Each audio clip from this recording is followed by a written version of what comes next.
le Grain de Sasso, c'est particulier. 46 km d'ascension en 3 paliers. Un premier palier à plus ou moins 6% de moyenne sur 13 km, avant une longue ascension de plus de 20 km à une moyenne de 3%, et enfin une petite rampe quand même à 8% sur 4 km. Donc on est en début de tour, il y a eu des chutes. Je ne pense pas que les favoris vont tenter quelque chose avant cette dernière petite rampe, à moins que Ineos et notamment Tao peut-être n'essaient de dynamiter la course.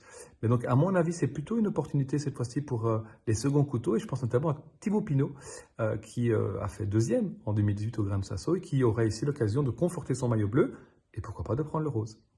Alors pour ma part, j'ai quand même du mal à imaginer qu'à la pédale, à la régulière, des écarts conséquents soient créés dans la seule dernière ascension, bien qu'elle soit très longue.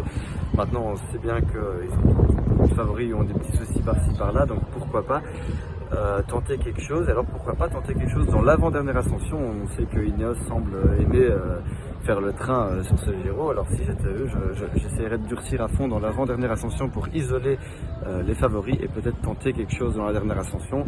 Dans le final, dans les 4 derniers kilomètres, là où c'est plus raide, mais avant ça, pour moi, c'est peut-être un petit peu trop plat pour créer quoi que ce soit, pour tenter de s'extirper à la régulière. Alors les amis, ce soir j'ai consulté ma boule de cristal. Je peux vous dire que ça va être une bataille effectivement entre les hommes du classement pour l'étape. Pourquoi? Parce que DSM va rouler pour faire honneur au maillot et parce que les Knesson pensent pouvoir le garder. Parce que Ineos va faire un train sans rien tenter. Roglic, lui, du coup, va profiter de l'aubaine, faire parler son finish et prendre la bonif et peut-être créer une toute petite cassure.